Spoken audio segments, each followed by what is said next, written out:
Everybody, it's Spencer. I just wanted to take a minute to talk about our new title sponsor before we get into this episode. Do you have old bikes clogging up your garage or basement, wherever you keep them? Do you need to free up cash so you can buy that new bike you've been looking at? You got to get that gravel bike with the deep dish zip wheels. You know you need it. Well, we're sponsored by Bicycle, which is the world's largest global marketplace for pre-owned bikes.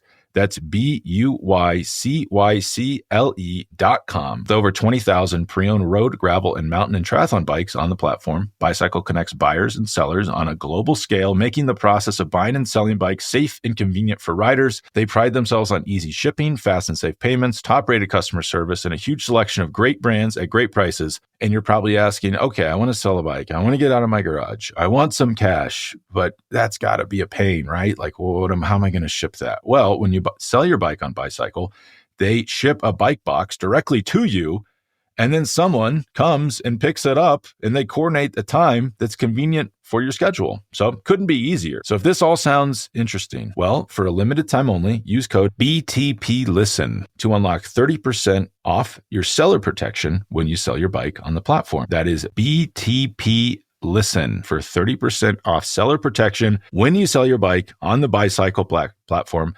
Again, that is BUYCYCLE.com. Check it out today. All right, let's get into the episode.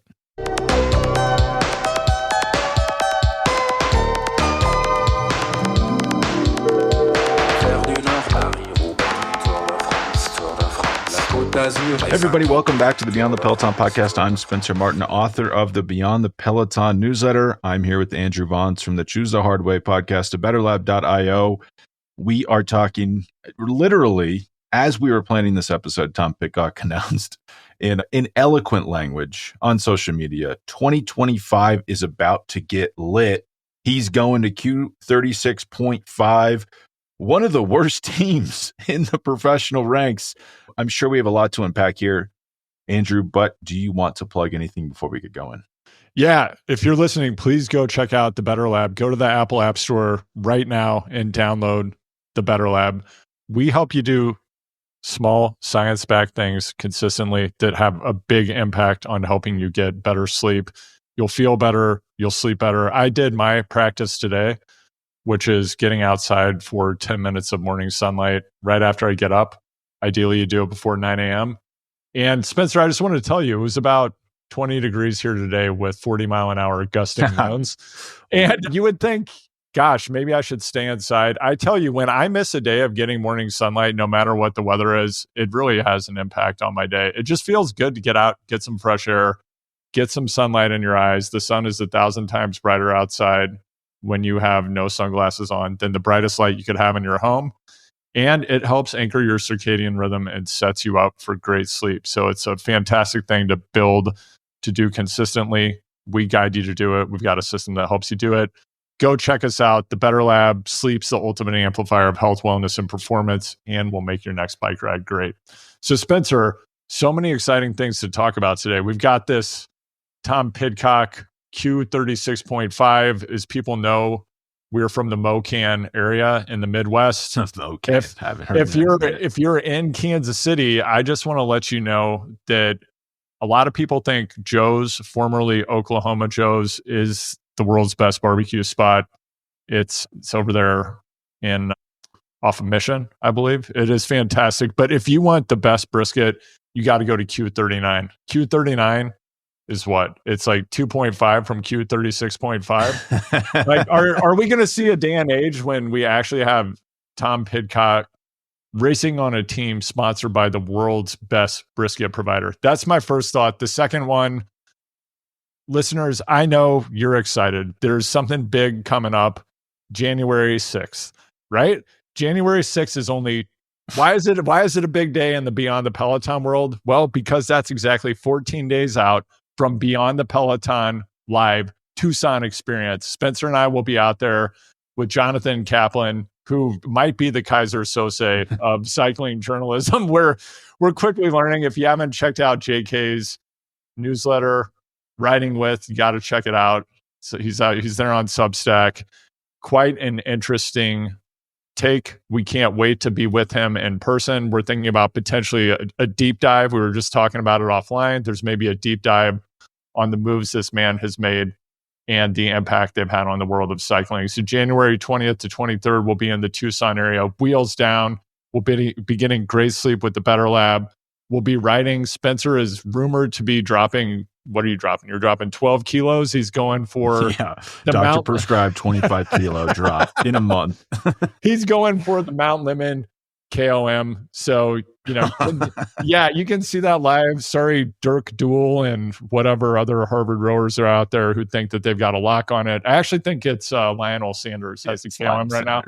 Lionel will be out there. Lionel will be out there. He couldn't hold Spencer's towel for this KOM, right? So Lionel will probably be out there with Dirk Duell and maybe Brendan Wirtz. We're going to try to get Keegan out there for a lead out as Spencer makes this KOM attempt. So if you're in the area, hit us up.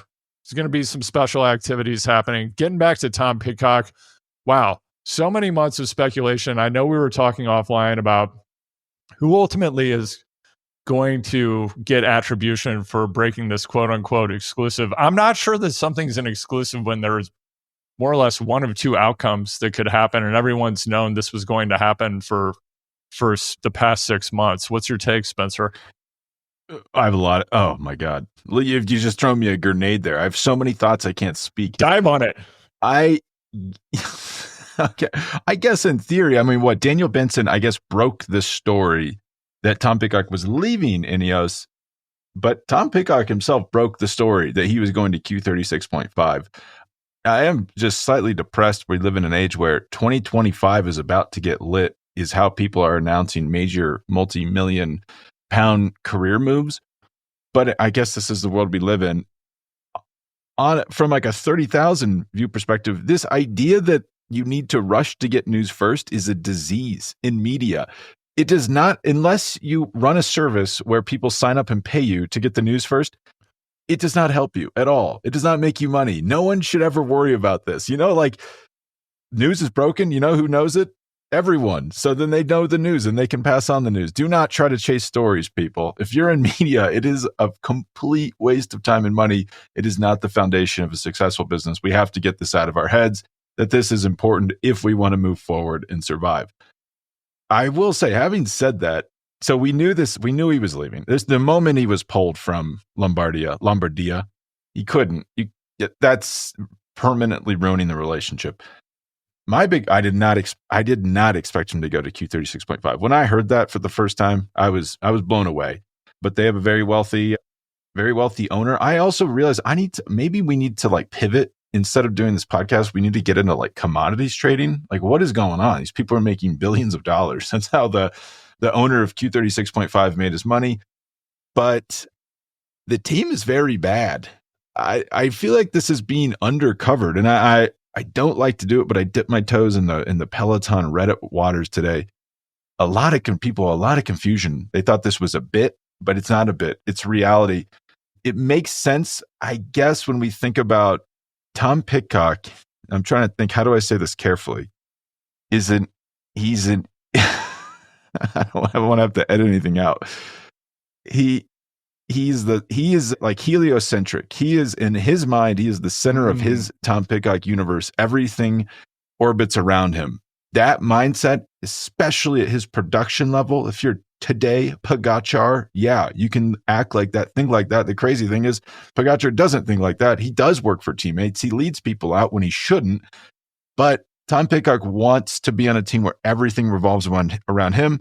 That's not going to work on Ineos. That's certainly not going to work on Red Bull. How is that ever going to, that never bought that for a second, that he could go to Red Bull. He could work at Q36.5 because this team's very bad. Seventh amongst second division teams, 25th overall. And just to put into perspective how far off the mark that is, you have to be in the top 30 just to get invited to World Tour races. So they're not far away from being ineligible to even be invited. So I guess I see it if you think that they came to a price. And what happened here behind the scenes is Ineos didn't want to pay him anymore because this is a really problematic entourage. You hear this word come up all the time when people talk about Tom Pidcock. I'm I need to know more about this entourage. What is this? But they didn't want to deal with it. They put him out on the market, basically, and then teams like Q36.5 bid on the remainder of his contract, essentially. So if Ineos owed him £5 million a year through 2027, that's a lot of money, they said, okay, someone offered to pay us a percentage of that, and we'll let him race for you, and we'll pay you, let's say, £1 million a year not to have him on our team. That's pretty damning for Tom Pidcock, actually, that someone would pay 7 figures just to not have him there. Like to have nothing. You're paying 7 figures for nothing versus paying $5 million for Tom Pidcock. So a deal must have been struck. The price was right. That's why this took a long time. I'm sure it was a really long, difficult negotiation. I'm sure Astana threw their hat in the ring with their new XDS money. You know that bike brand we're all riding, Andrew, XDS. Of course, that they are coming in with tons of money. That makes a lot of sense. But that's what happened here. The price was struck. It was amenable to all parties. Q36.5 is probably paying somewhere between £3 and £4 million a year to have Tom Pidcock. My question for you is, like, does he get any better? I just don't fully. Maybe I'm too negative on Tom Pidcock, but I don't hate Ineos. I'm very critical of Ineos. I don't hate this move from them. You know, just get them out of there, reset. You might have to pay a little bit of money, but you don't owe them, you know, a king's ransom for the next 3 seasons. And then, like, Q36.5, who is working for him in these classics? And I assume they'll get invited. They're probably not getting invited to any Grand Tours, though. Like, this is going to be a very limited road schedule for Tom Pidcock. Spencer, you've given me quite a tangled skein of yarn to play with here, like a kitten. Let's start with the rollout, the announcement of the news. Things get lit 2025. What was the exact quote? What did he post? And this is on Instagram or what? Yeah, on Instagram this morning. I mean, I also just on Tom Pidcock, I don't think I've ever seen anyone so just visibly unhappy while making so much money to actually not race his bike that often. So here's the quote. It's Tom here. This is, I'm walking everyone through it. I'm clicking on it. It's a video. Tom Pidcock lights a match. The caption is, "Things are about to get lit with Q36.5 Pro Cycling. I'm excited to join the team for the next 3 years." And then he blows the match out and walks away. I don't know about blowing that match out. Does that make any sense? I thought it was getting lit. What's going on here, Tom? Yeah. Inconsistencies in the messaging. Yeah. So clearly we need to get a creative director in the mix. Stat. I think that they would have had him light a fuse, and then that fuse would have gone to what's the next thing that he's going to be blowing up. And we don't know what that thing is. I think that's a good point. Where does Pidcock go from here? What does Q36.5 get from this? They're 2.5 degrees from world-class brisket. We don't know what it means on the cycling front. What kind of seasoning are they going to be sprinkling on the ribs? I don't know. Like, the thinking is he's going to get the autonomy to be happy. We know that he loves mountain biking. This isn't a mountain biking team. And what's ahead? Is it going after these one-day races? That's one point.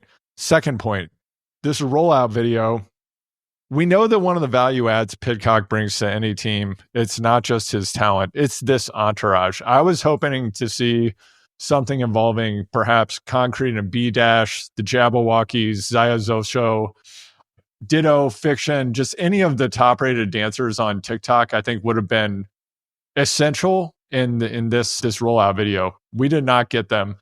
The other thing that I thought was interesting about this news, and I guess it's that they didn't use a blimp to announce it. I feel like the classiest way to announce anything of this magnitude, blimp.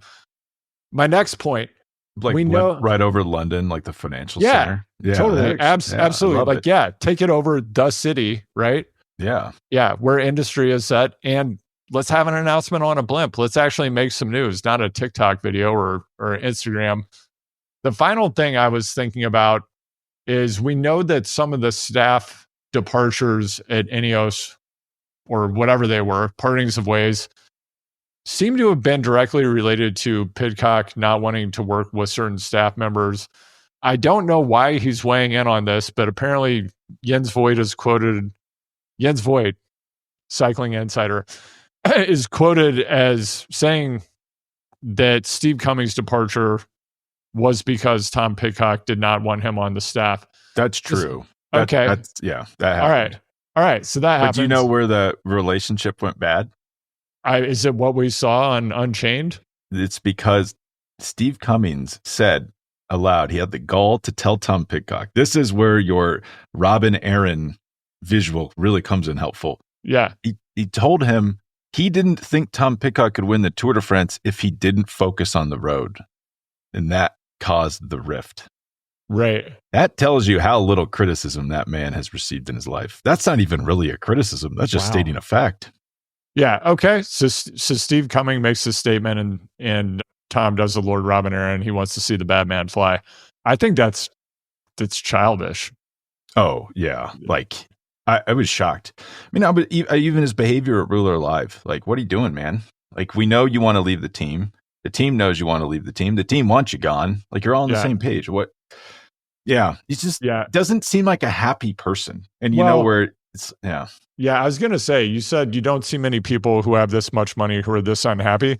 I think the analog we look to here is recording artists, and more specifically, as we're considering which specific recording artists, this is probably Liam Gallagher.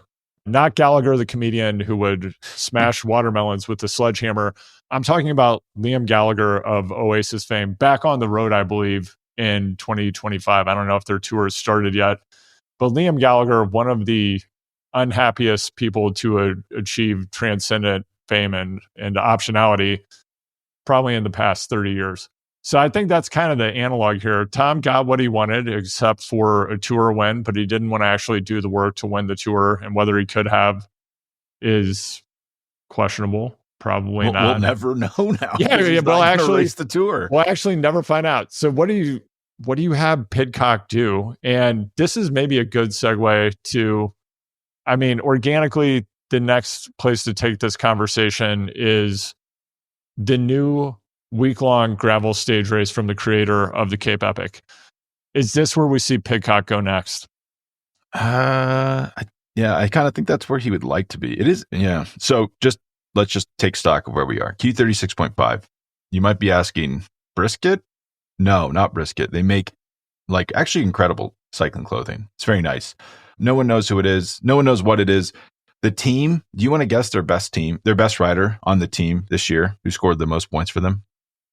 Fabio Christian. Have you ever heard that name before?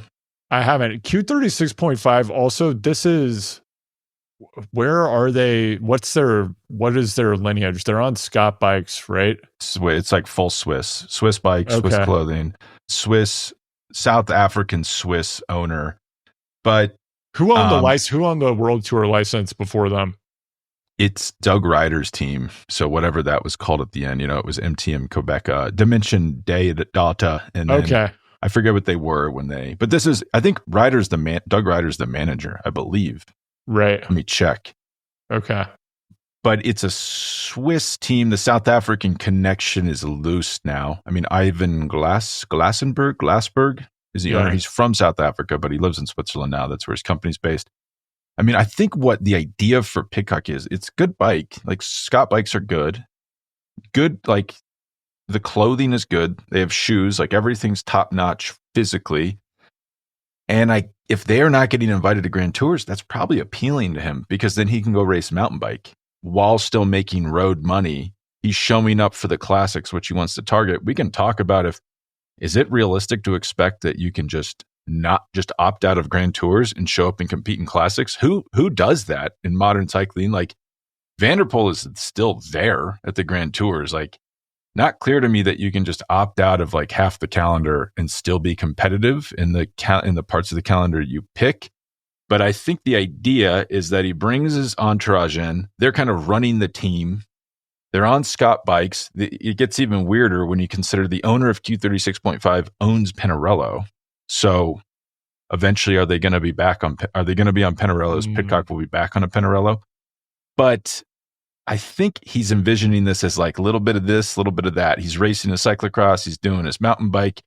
He's racing on the road. It could be actually somewhat savvy backdoor to being a highly, highly, highly paid professional mountain bike rider. Because if they're not getting invites, he's got to fill that time somehow. Oh, oh, whoa, we didn't get invited. I guess I'm just out here racing mountain bike World Cups. I think that is the goal. I mean, maybe some sort of Cape Epic type event, but I don't know. Actually, I don't know, Andrew. Like, if I'm kind of sick of hearing about how Tom Pidcock didn't personally enjoy the Tour de France. What did he expect from the Tour? Did he think it was going to be like fun time every night? Like, if he didn't like the Tour, I don't think he's going to like the Cape Epic.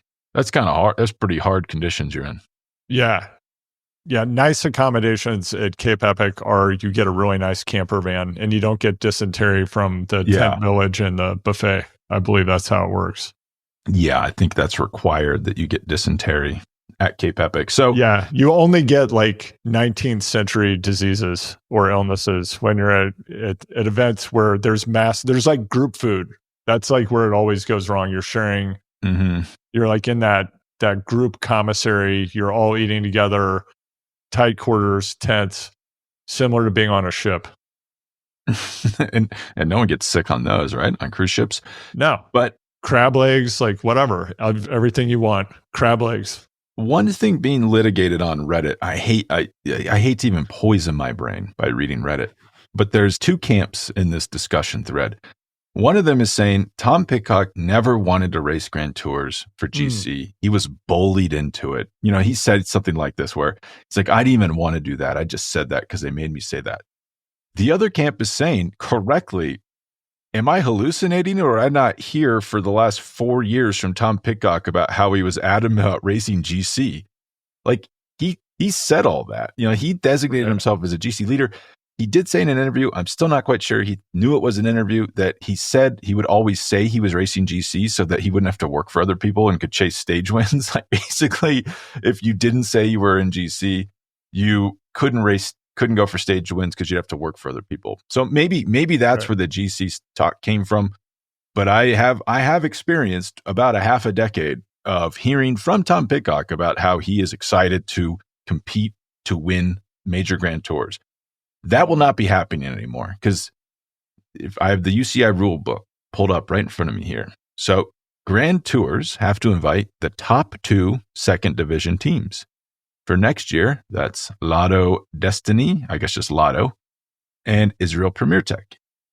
One-day races, and then I believe they get 2 wild cards outside of that, usually local teams. Like that's where your drone hoppers come in, your Kahoo Royals. For one-day events, they have to invite the top 3 pro teams from the year before, second division teams, Lotto, Israel, Uno X. Well, Q36.5 is currently 7th, so they're going to have to be a wildcard selection in addition. So like they would be at best the 4th second division team invited. Maybe Pidcock's enough of a draw that big events will just invite the team to have him there. And, you know, there is a more leeway with how many teams you can have in a one-day race, but the UCI is trying to tighten this up so that you can't just have a bad team and one big star and you roll up and you're getting access to all these races. They want you to race the whole calendar, accumulate enough points so that you qualify. But, you know, it's not guaranteed that he's going to, I don't think they'll be at a Grand Tour this year. And it's not guaranteed that he's going to be at the top classics. Yeah. Do you have to wonder if this is heading in the direction of more of like a Tom Dumoulin, Marcel Kittel type situation within the next, I don't know, let's say 8 to 12 months? The only thing about that is he's having so much success off-road. You know, his road persona seems like he really doesn't like it and doesn't want to be there. And then he's just uncorking some of the best performances I've ever seen in mountain biking. So hold on a second. We know that Tom, for everything that we've said, and Tom, I don't know Tom personally. Tom could be, maybe he's a super nice guy. He's in a rough situation with his employer. We'll give him the benefit of the doubt. Yeah. He does seem to be someone who's an absolute killer. The guy does love to win. I think we saw in Unchained, and so much as we might be able to believe what's presented to us, what he really struggled with was he just wanted to win the things that he felt he had a shot at. And then he kind of started getting pushed in this GC direction, which it seemed he wanted, but also that's just like an entire other category of human being that it takes to do that type of thing. However, when we look at him in the off-road context, honestly, when I see Tom Pidcock at a UCI World Cup, I've just cover your ears if you don't want to hear this name. It's almost like 2018 Colin Strickland at Unbound, right? Where somebody who can ride 15 hours a week parachutes in and destroys everyone and gets offered a world tour contract because the quality of the field at that time, no disrespect to Dan Hughes, but Colin Strickland had an engine that was several magnitudes greater than the people he was racing against, and he just didn't have to try that hard and could show up and win. Now, is Tom training hard? Is he a serious professional? Yes. And it does seem with these off-road events, how many times has the guy more or less started at the back of the grid, ridden through the entire field, which if you've done any off-road racing, this is not a real easy thing to do on a cramped single track course, but he's that gifted of an athlete at off-road events. And then he just destroys the world's best mountain bike riders. So he can kind of show up when he's in shape and destroy everyone. And I think that's what he finds to be the most fun. So I think it's a question of, does he love off-road racing, or is that what he loves doing? Just destroying people. Well, in an environment where, no disrespect to the other riders, they're not on his level of ability, I don't think. I don't think they have his engine. Like, they just don't. Yeah, you're right. And his handling skills are unbelievable. So, like, if you remember that Crans Montana World Cup, just terrible weather. It was like mud. It was like a mud disaster. And not only is his engine bigger, but he's challenged less on the technical section. So he's saving energy while having a bigger engine. The big thing that stuck out to me, I still am thinking about this. Stage 9 of the Tour this year into Troyes, he gets beat by Anthony Turgis. And he says he gets second. He says after the stage, I couldn't believe the quote. He was like, man, like the level at the Tour is just it's shocking how high the level is. And you're thinking, well, like, yeah, the biggest sport. It's the biggest race in the sport by a long way. Also, you're doing this part-time. You were just at Crans Montana a few days before this race. Everyone else in the Tour, this is their biggest event of the year, except maybe Matthew van der Poel. Like, everyone here is peaking, and you're trying to hold fitness between Crans Montana and the Olympic mountain bike races. Yeah, it's going to be pretty hard. And so, to your point, it kind of seemed like he was like, the Tour's raced at a pretty high level. Maybe I don't come back here for the next 3 years. And that is part of the calculation and going to Q36.5.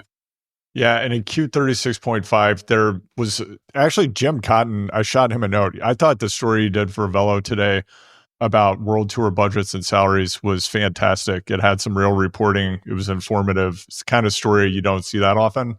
Did you click on it and think, oh, the website's just not working because it was just blank space?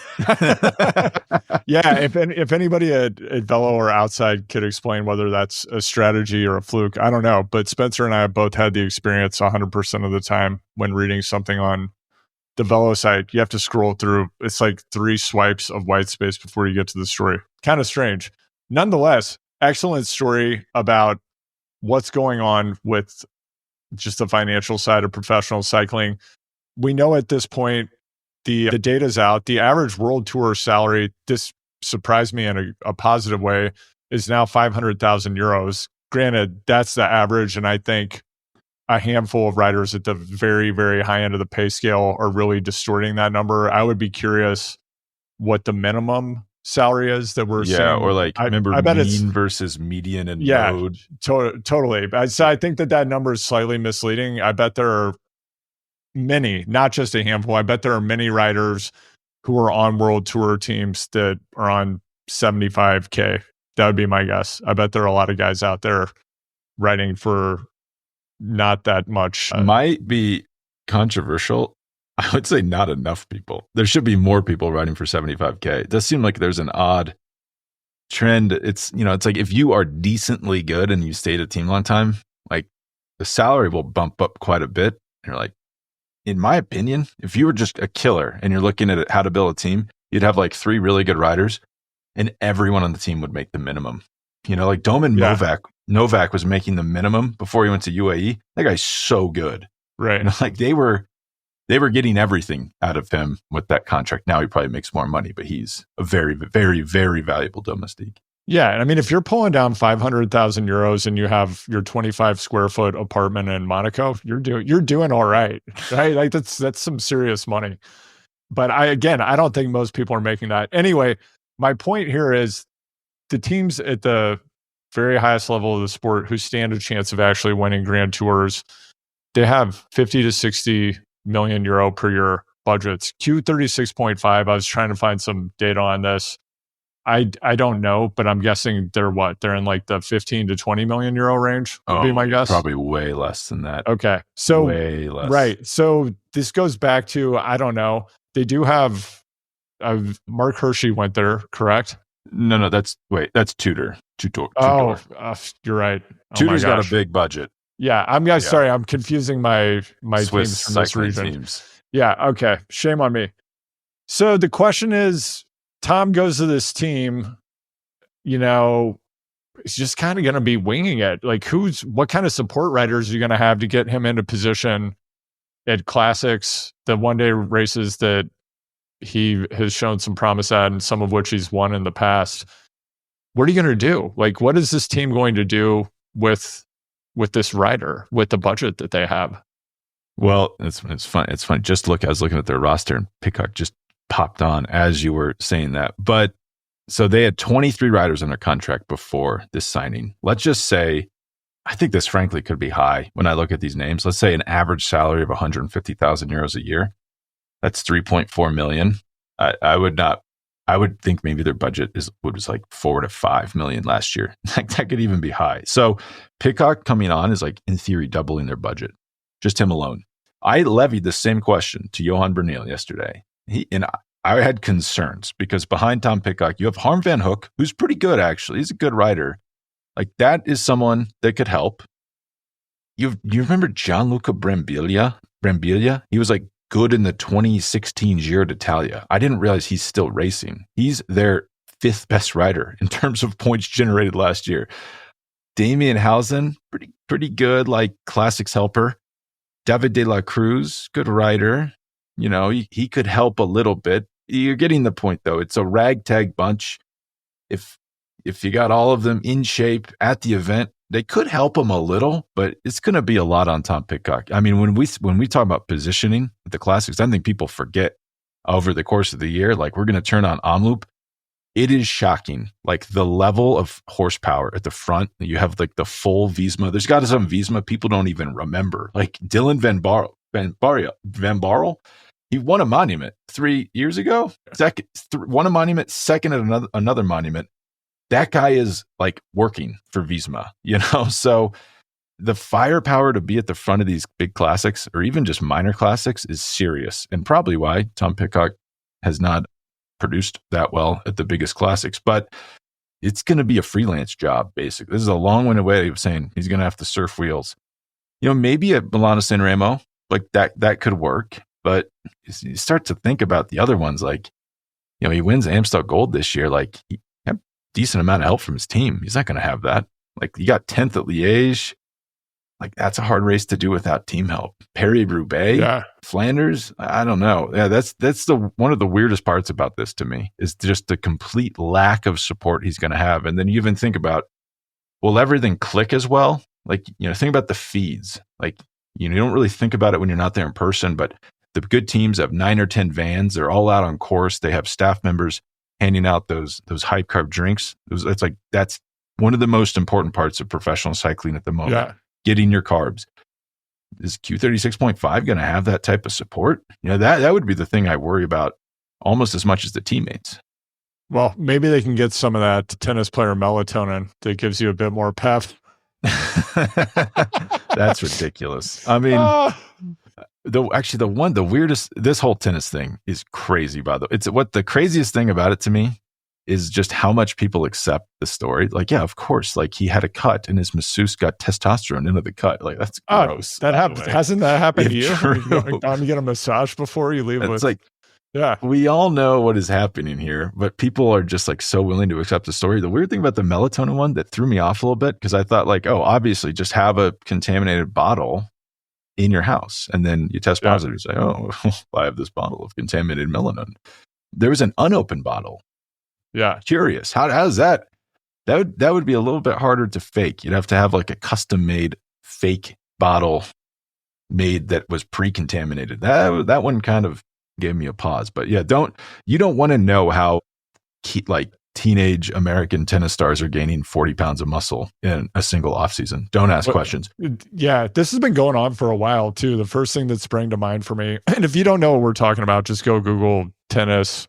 The two top, the men's and women's top ranked tennis players. Yeah, tennis players in the last few months have tested positive for steroids. They tested positive, doping violations. The tennis just kind of handles this in a different way than professional cycling. And basically, you just no one gets punished. The total bans were 8 weeks, I believe. Yeah, between the two of them. Yeah, right. So they just accept tainted supplement arguments, and Anyway, this has been going on for a long time, Spencer. If you remember Maria Sharapova, she got popped for meldonium, and kind of similar to this current scandal where the drug in question it's known as TMZ, not the celebrity paparazzi show that's on streaming somewhere. It basically enables more blood to flow into your heart and sustained delivery of glucose. So it's kind of enables you to have more energy for longer and probably oxygenates your musculature more rapidly than just doing it on your own with your body.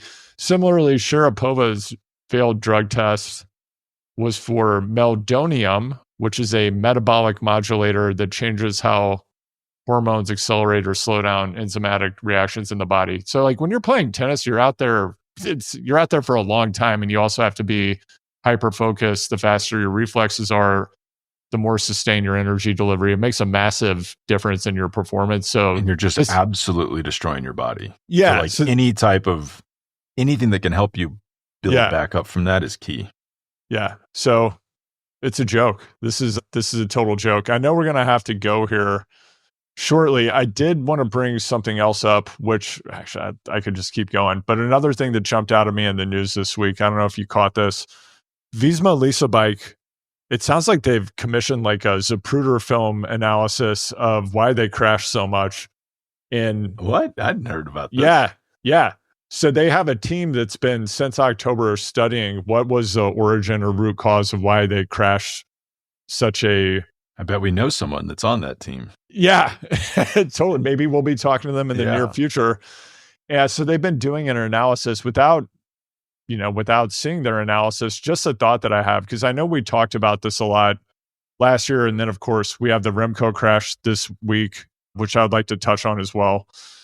And I think it's interesting because it used to be the case that if you're in the front, it seemed like you had a lesser chance of having a crash because you can see better and you have more control of the outcome over encountering things like road furniture, line selection. I think part of what we've seen this season, there have been a few really unfortunate high-speed downhill crashes due to moisture on the road surface, roots under the road, and that wasn't in the race Bible, or the courses weren't recon sufficiently. So that's one set of circumstances.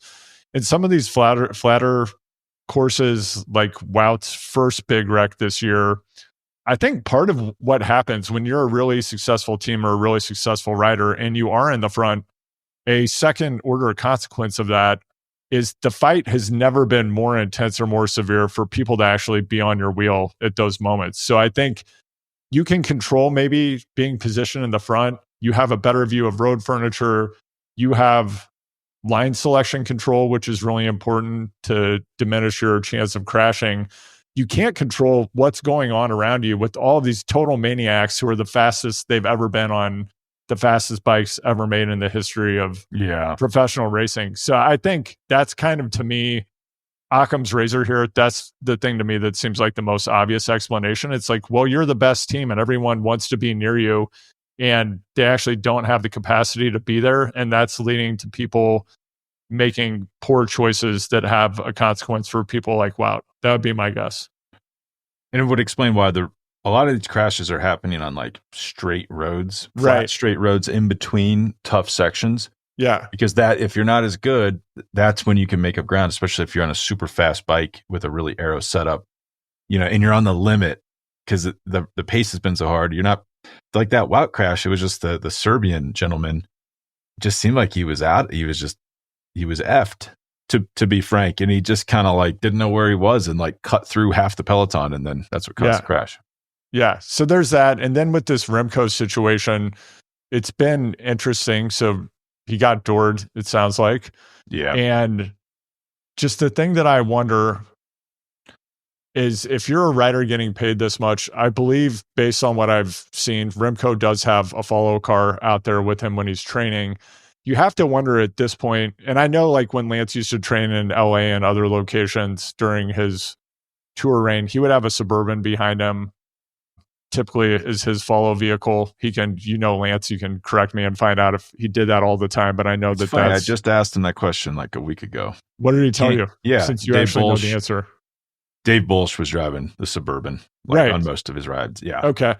So the thing that I wonder, like we see with some of the riders from South and Central America, they're out there with a moto. And I wonder, if you're a Remco or a rider of that level of talent, do you actually like get a rolling enclosure when you train? Like, should you have like 4 people on motorcycles? Not that you can't completely nerf the world. Our sport takes place in an environment with, multi-ton vehicles with drivers who are absolutely not paying attention and are on TikTok watching those backup dancers. But, to give yourself the best chance to be able to be at the events where you earn your living, do you need to have 4 people on motos and maybe an armed guard? In armed guard, indeed. I guess, though, the dooring, it is an interesting question. Would it financially make sense to have a rolling enclosure? Probably it would. Just to keep anything from happening. The dooring, though, I guess that's actually one of the scarier things about just for all of us riding out on the road, because you can have your head on a swivel. You miss someone sitting in a car and they open it at just the right time. Like even with a rolling enclosure, like someone could get that door out there. Remco's hitting it hard. And I guess with a postal van, I don't know how it is in Europe, but in the US, they open on the opposite side of the car. So you're like even less if you're in a bike lane on the right-hand side of the road, they could be opening right into the bike lane instead of into the street. I don't know what happened. I mean, kind of an unsatisfying story in general. Like he could be really hurt. He could not be that hurt. He had a dislocated shoulder. He had surgery. Could be 8 weeks off the bike. It could be 1 week off the bike. If it's 8 weeks, it probably does affect the season. But, the big thing that's going to suffer is he's probably not going to win Volta ao Algarve. You know how he loves to roll up to those early season races and just destroy everybody? That's probably not happening this year. I mean, the main thing I would watch for is the Giro. Does he try to do the Giro d'Italia now? Or is that pinch his preparation too much? I was kind of more surprised about where it happened. Like pretty bad weather in Europe. Can confirm, did some on the ground reporting on that. Why was he in Flanders in the middle of the winter training? Do you think he was just at home seeing people? Does he live there? They've got great raves there during the winter. I mean, we know, they do. Yeah, we know that Remco loves GABA and hardcore music, so I think he just wants to have proximity to the best raves. And part of what was interesting about this crash, him getting doored, so the postal van was B-Post. B-Post is a sponsor, one of the major sponsors of one of the major cyclocross series. And if you read the coverage, B-Post issued a very apologetic statement. The driver, they were beside themselves that they had injured Remco, who's like a national hero. And then all of these other Belgian stars have come out and talked about incidents they've had where they've similarly been injured in cars that perhaps were inattentive or they got doored or whatever. And in every instance, they talk about how the driver realizes that they've hit a cycling star, and then it's just emotionally devastating to the driver. I think about that versus the United States, where generally people are aggrieved that you're actually like out riding a bike, and they regard you as like a speed bump that's subhuman. Yeah, I think in Europe, and even if you're not a cycling star, if someone doors you, they're like, "Oh wow, cannot believe I did that." In the US, I mean, yeah, it's your fault. Why are you out on a bike? What are you doing? Get off the road. I'm thinking of some of the. I mean, I've been hit by cars, I think 5 times. I don't know how many times you've been hit, but one that really this is making me think of when I was living in the Bay Area, working in the financial district in San Francisco. I had a car. It just suddenly stopped in front of me, put it in reverse and floored it. And I barely had time to move out of the way, and they ran over my wheel. The guy got out and was angry. He didn't know that he'd run over. I jumped off the bike. He ran over the bike. So I didn't get hurt, but my bike was quite messed up. And then he started yelling at me for one of those, like, what are you doing there? You know, it's your fault types of things. And luckily, a few pedestrians saw what happened. And there happened to be a cop nearby, and it's the Bay Area. So this cop actually intervened and let this gentleman know that he'd just run over me and that this was going to go down a little bit differently than he thought it might. But he was like ready, like, you know, he was ready to punch me in the face. It was very weird. Why are you on a bike in California? Everyone knows the roads here are perfect, totally. free. You can get anywhere you want to by car. I have a little bit of corrections corner here. I'm going back. I'm checking my own thinking. Like Tour of Flanders, for example, 7 Pro Conti second division invites this year, and Q36.5 was there. There are actually a lot of these races. We just didn't notice them. Here, I'm just going to read you their lineup for Tour of Flanders. Okay. Yannick Stimmel, Fabio Christian, Tom Deverant, Tobias Ludvigsen, Kamil Malachi, Cyrus Monk. I feel like he raced in Boulder for a minute. Simmons, Sandrick. So we're not talking about like that. That's going to be Tom Pidcock's crew taking him to the front, heading into some of these key sections of the monuments this year. That is a concern for me. Well, it looks like they have the Canadian national champion, Nicholas Zukowski, and also is Joey Roskopf, is he on the team again this year? I don't think he is on the team this year. Former U.S. national champion, I believe. I don't think they have the Canadian. All right, it says this was the 2024 roster, so I don't have the, let me look at incoming riders. Okay, incoming, outgoing. Okay, yeah. What's the story with that? This is dated. I don't know. This isn't updated for 2025. Wait, no, it's a weird time of year. Zukowski, I think, is back in 2025. Okay. Canadian national champion. Wow. He's the national champion, not Mike Woods, huh? I don't think Woods did it. Woods is also, that's a tough race for him. But yeah, he did get second at Maryland Cycling Classic 2022. I mean, this is insane that yeah. Can he dance? Yeah. Can he dance? That's the big question. We don't know. Well, Cyrus Monk has one of the tightest mullets since Laurent Brochard. This is something else. Wow. The mullet is I'm going into it. I'm going into enhanced mode here. Wow. Okay. So I guess he will be. I strike my statement that he might not be at the big one days. He will be at the big one days. Wow, that is a great mullet. Holy smokes. He'll be there. Will he have help? Will he? I mean, the whole question about Pidcock is his career just going to get Van Aert, Pogacar, Evenepoel? You know, are these top guys so good that he can't win the monuments even on a good team? I mean, yeah, there's not a lot of daylight there. I don't know. We might see a kingpin type trajectory here where he goes down into, you know, he steps down from a top level team. He's a Q36.5, no disrespect, but we just went over the budgetary aspect of this. He spends a season there. He gets the eye of the tiger back, and then we see him like go to Visma in a season. That could happen. I know he just signed a 3-year deal, but like we've seen how long these deals last. He gets his hunger back. He gets the fight back. He's tired of winning world championships in cyclocross and mountain bike racing. By the way, has he raced a cyclocross race yet? I don't think he's going to race this year. Okay. So we're getting narrower and narrower. So basically Tom Pidcock is a cross country mountain bike racer now, and he does like 5 one-day races. Okay. Yeah. He shows up 5 times a year. I hate to be too hard on the guy. Complains about it nonstop. Like, I don't care that you don't like the tour. Just don't do it then. I guess he took the advice. He's not doing it. But I mean, he is so talented. I mean, that is why the story is so interesting, because he's so talented. Like he's getting top 10s at major one days, basically racing part-time as a professional road racer. So, I mean, I guess this would be similar to Peter Sagan going to Bora. If you remember that, Bora was a really small team. And he brought his classic entourage guy. Peter Sagan brings his entourage in, kind of builds the team. The team is in a much better place now. It's one of the biggest teams in the sport. So that would be the positive here. But you know what Peter Sagan did a lot of? Winning, like a lot of it.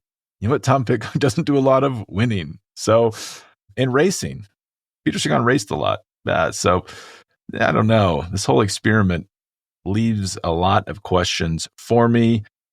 Andrew, I will let you run. Well, no, you can't bring up Sagan and then say, I know I have to leave, but like Sagan comes up. We got to talk about we got to talk about make party, right? The man likes to make party. I did just see that.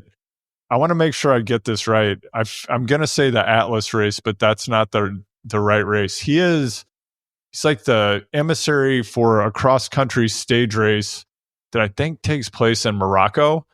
He's like, yeah, just some interesting parlays that he's doing. He needs to like go in. Yeah, he needs to go in the direction of Jens Voigt. He needs a Fondo somewhere. And do you know how fast that thing would sell out? Yeah, Peter Sagan Fondo in like Marin County.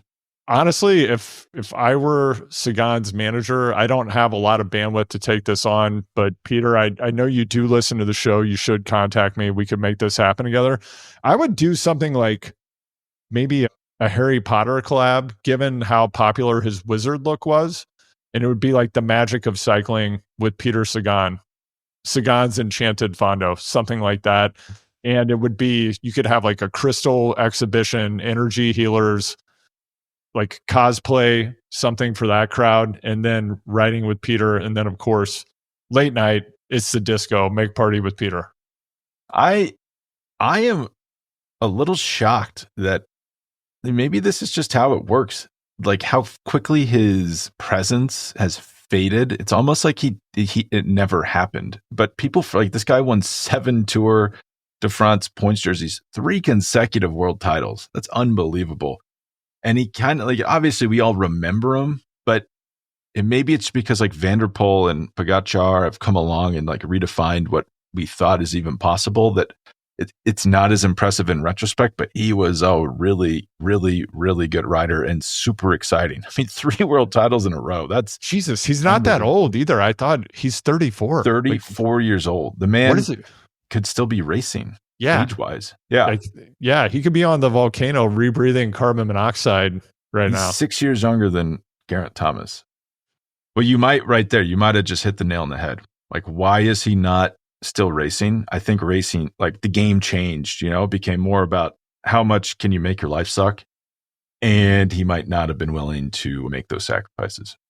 Yeah, he drew his professional career. I forgot that he did this, but he did try to qualify for the Olympics. Instead, his career drew to a close at the Slovak Mountain Bike National Championships, July 21st, 2024. Wow. I forgot that he raced cross country last year. Yeah, he was trying to make the Olympics. It was kind of a weird.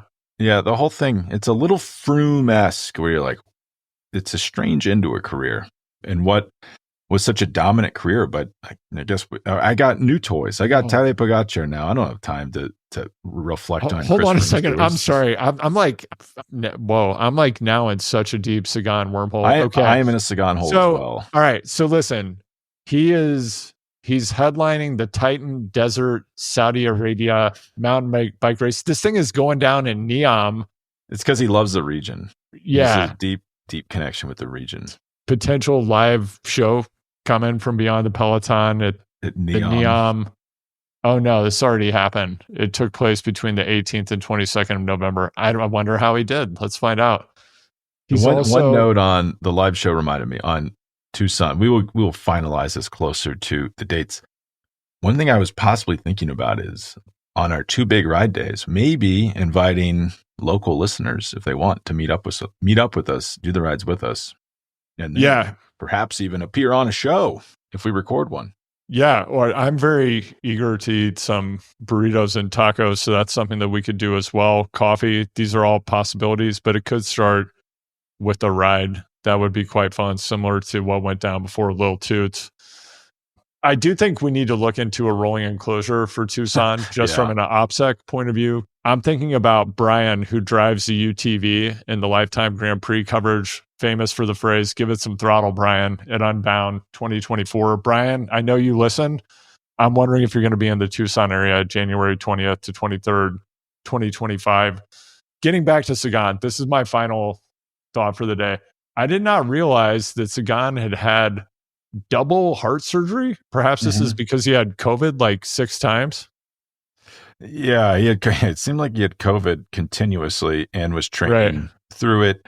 Yeah, and then had he had an AFib. ablation, I believe. Yeah, he had an ablation. Yeah, all you AFib boys and girls out there know that dance. And if you're currently putting in 20 to 30 hours a week to get ready for your gravel season, you might want to look down the road and get an appointment with the cardiologist for your ablation in the next decade or 2 decades.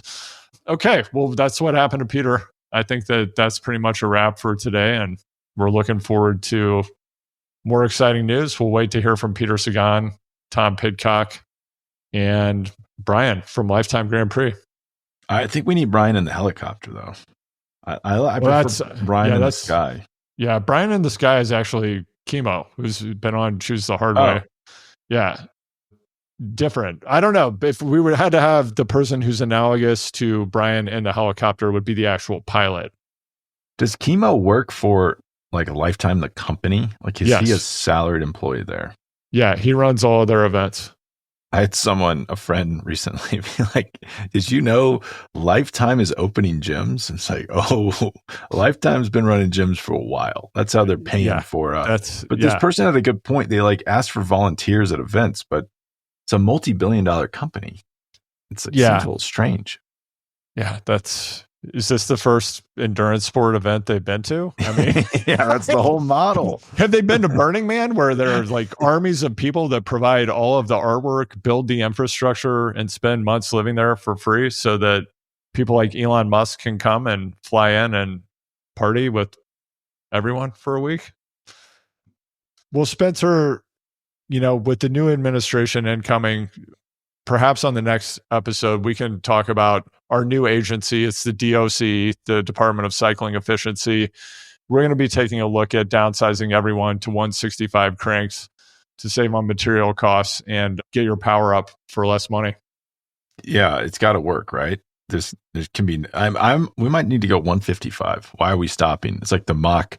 Why did they go from Mach 1 to 2? Go from Mach 1 to 5. Instead of just adding a blade every year. But we'll let you go. I've got to go. I had a whole newsletter prepared. It's getting pushed to next week. I got to get something out about this Pidcock move. He really jammed me up here. But have a great weekend, Andrew, and we will talk soon. I'll get you the names of all the dancers you're going to want to feature in that newsletter.